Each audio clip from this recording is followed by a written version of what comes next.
Yan, kakita doon. Pumunta doon mga kaamigo. Ayan o. Palagay ko doon na mamumugad yung dalawa na yon, doon na magtitira. Nasanay na doon yung itim eh.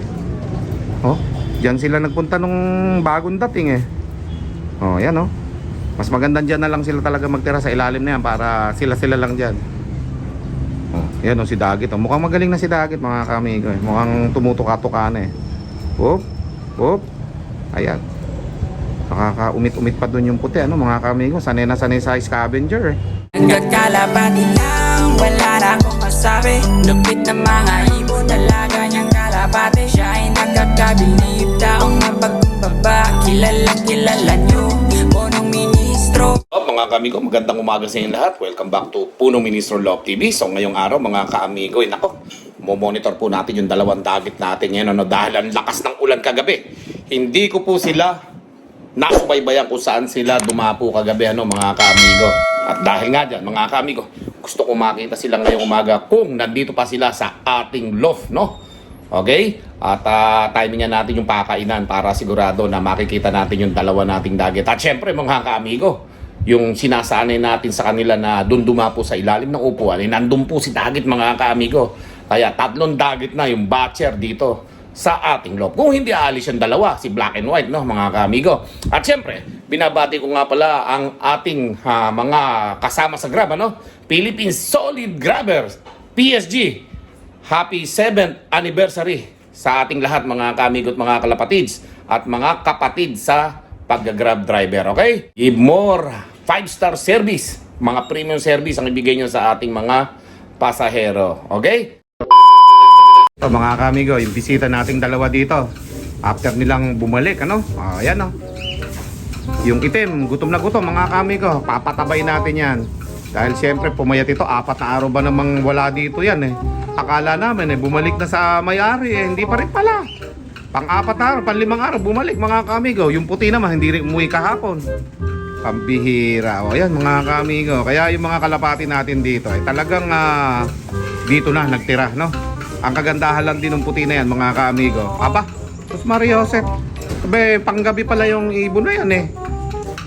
Ayaw tumigil lang kakalipat sa gabi eh. Tingnan mo, lumipat sa gabi yan. Alas 8 ng gabi lumipat. Pambihira, umikot dito sa ating loft. Kaya yung katangian ng puti na to, pwede siyang lumipad ng gabi kahit madilim, makakauwi pala eh. Kahit may konting ilaw lang doon sa landing board natin mga kaamigo eh, nakabalik siya doon. Eh ang daming may ilaw na bubong ha, pero bumalik siya dito sa ating loft. So matalino siya, pero sa tingin ko eh bumatcher na dito itong dalawa na to kasi wala eh, hindi na sila umaalis eh. Ayun, Black and White po yung ating mga bisita rito, ano, mga kaamigo na mga kalapate. At papatabain natin yan. Total eh, namayat sila eh. Siguro sagad dito sa lipad mga kaamigo, yung mga kalapating bisita natin na yan. Kaya naman, ayan, pakainin natin ang pakainin para tumaba sila. Maputik pa yung panong ano, itim oh. Madumi. Tapos yung puti, ayan, nahuhugas-hugasan na yung buntot niya kasi ano siya eh, nandito na siya, hindi na siya nakakulong eh. Nakakawala lang siya dito mga kaamigo. Kaya tatabayan. Eh mukhang parehas man babae eh. Hindi naman nagpaparis yung dalawa eh. Dapat yan, magbabarakuhan na yan. Pero mukhang parehas ng babae mga kaamigo itong dalawang bisita natin na yan. Kaya, sige. Oh, gutom na gutom pa yung puti ah. Talagang ilang araw kaya hindi kumain doon sa loft nila yan. Kaya lumayas doon. O kung hindi man, nakakulong yan, napakawalan. Kaya nung lumipad, dito napadpad mga kaamiga. Oh, bisita nating kalapati dito yan. Oh, okay na yan. Solve na sila dyan. Solve na sila dyan, ha? Dami yan. Recover agad yan mga kami. Tatabayan dito. Okay? Daming kalapating naliligaw dito mga kaamiga.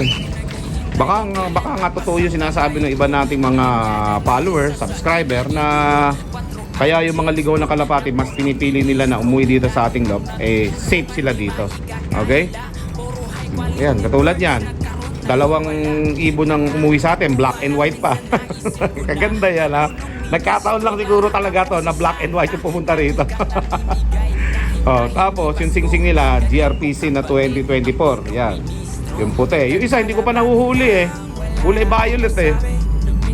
Hindi ko pa nahuhuli kasi huli ko nga sana nung gabi. Lumipad naman. Alas 8 ng gabi lumipad. O, ayan. Hindi naman umalis eh. Bumalik din dito eh. Ayan, violet oh, mga kami ko. O, kanino man yan. Sa inyo na yan. Kunin nyo na dito. Hanggat papataba ng papataba ito. Kasi hindi naman namin natuhulihin. Kagabi, sobrang lakas ng ulan. Pero hindi ko alam kung saan sila dumapo kagabi dito. Eh, talagang hindi na ako nakalabas at malakas ang ulan dito sa rooftop mga kamigo. Kaya may dinapuan yan. Eh, hindi ko na nakita kung saan sila natulog kagabi. Lakas ng ulan eh. Basang-basa pa yung tuwalya hanggang ngayon mga kamigo. Hindi pa natutuyo yan. Ulan na naaarawan na lang dito yan. Mababait eh. Mga isang di pa lang ang layo ko sa kanila mga kamigo. Eh, mukhang okay naman yung kalapati na to. At talagang hindi na to aalis dito. Dahil nakakakain sila dito ng marami. Para na-batcher na natin sila dito mga kamigo pagka ganyan. O, basta't kung sino man ang nagmamayari nitong dalawang kalapati na to, basta't pagka may proof kayo na sa inyo tong kalapati na ito, kunin nyo dito. Nandito lang naman sa loob, hindi naman sila umaalis pa. Okay? So sa mga makakapanood nito, paki-share po mga kaamigo para yung mga may-ari ng kalapati na ito makuha dito. Napakaganda po ng kalapati na to Isang Maladiansin white na ang ganda, parang imported po itong puti Ayan parang imported po yan mga kaamigo. Kaya hindi ko naman hinuhulit, hayaan ko lang siya dyan.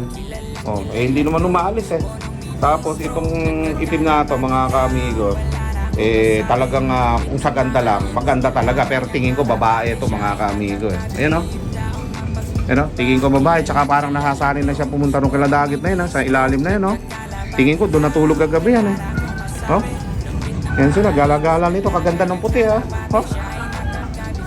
puting puti nawala na yung dumi niya sa may buntot niya talagang nagkulay puti na siya strong back. Ganda pa ng ipot niya ngayon dito buo, bilog na bilog ganda mga kamigo. Parang imported nga itong puti na to nakawala lang siguro sa may-ari ito tapos hindi na bumalik sa kanila kasi hindi batcher paganda ng puti mga kamigo ganyan yung mga Johnson White ko dito na mga naipamigay ko meron na lang ako natitirang isang Johnson White dito mga kamigo hindi ko na talaga inalis yun. Lalaki, nandun sa kulungan nga. Inaipakita ko nung nakaraang vlog natin. Dito talaga namugad yung yung itim mga kamigo. Yan sa ilalim Ayan Diyan siguro sila natulog kagabi. Lalo yung itim namamahinga po yung itim mga kamigo. Napagod yan ang 4 na araw na hindi niya makita yung bahay nila. Dahil pang 4 na araw, pang 5 araw bumalik dito mga kamigo. Hindi alam kung saan uuwi Nandyan lang sila. Itong puti kaganda. Kung nagkataon lalaki at babae ito magpaparis ito. Kaganda nito black and white Tingnan nyo mga kamigo, napakaganda ng puti pagka close up yun lang siya, pabalik-balik lang dito di ba umaalis. May naka-quarantine tayo dyan na 5 kalapati. Tapos yung itim na mahinga lang doon mga kamigo sa ilalim na yan. Yan nandun lang yung itim, nagpahinga lang doon. Yan, nag-aabang lang na maiinom yan. Pagkatapos mamaya okay na yan mga kamigo. Naabot ako yung manok na lumabas. Hindi ito lumalabas dito hindi ko matsambahan. Ngayon lang natsambahan ko. Ayan lumalabas din pala Kagandang manok Kaliit lang po niyan Ayan mga kamigo.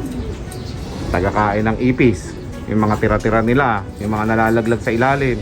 Yung manok na yun ang kumakain dyan mga kamigo. Yung maliit na manok. Ayun pumasok na binablog ko Okay.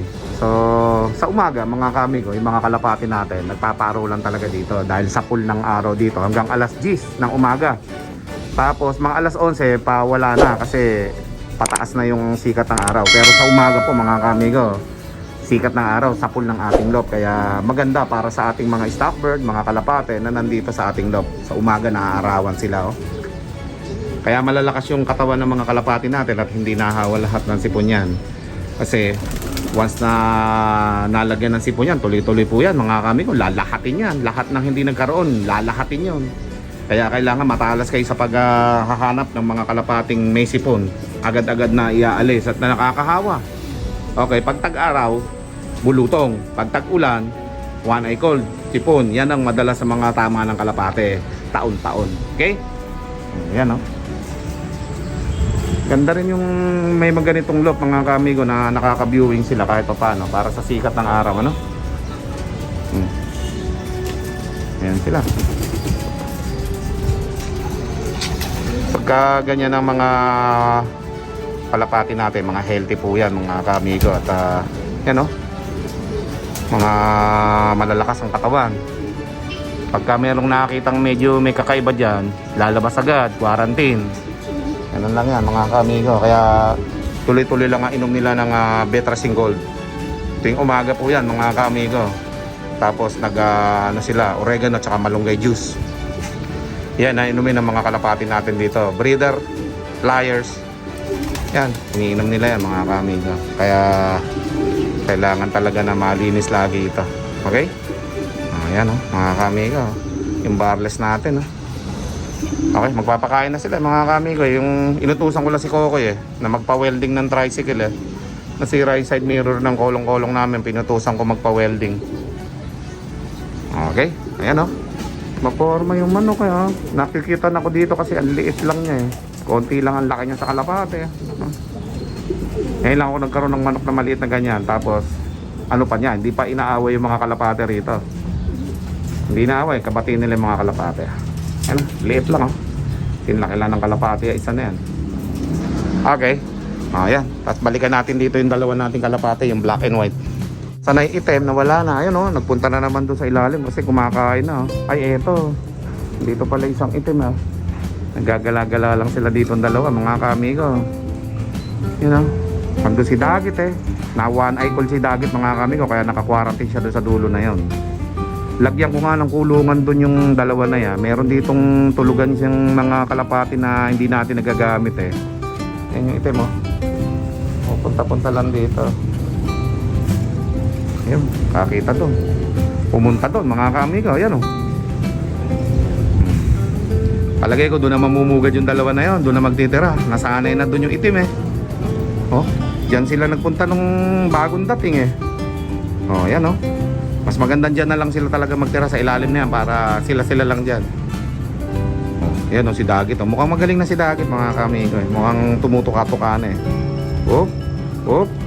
ayan, nakaka-umit-umit pa dun yung puti mga kamigo. Sanay na sanay sa scavenger nanduduwit-duwit doon yari ka kay Dagit yan yung itim nagpapahinga lang doon, mga kamigo. So tingnan natin kung yung mga kalapati na yun mag-aalisan pa dito hanggang mamaya at mapainom din ng pampalakas yung dalawa na yun. Natin yan, electrolytes sa papainom natin yan para makarecover yan at tumaba yung dalawa na yan.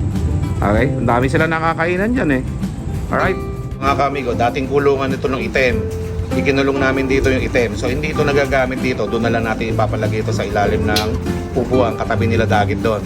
So kung gusto nila tumira dito sila makakapatong dyan kahit sa ibabaw lang sila ng pagkain na yan, ng green pwede na sila dyan. Pero kung gusto nilang pumasok, pwede rin naman. Ayan may salo pa yan na yero.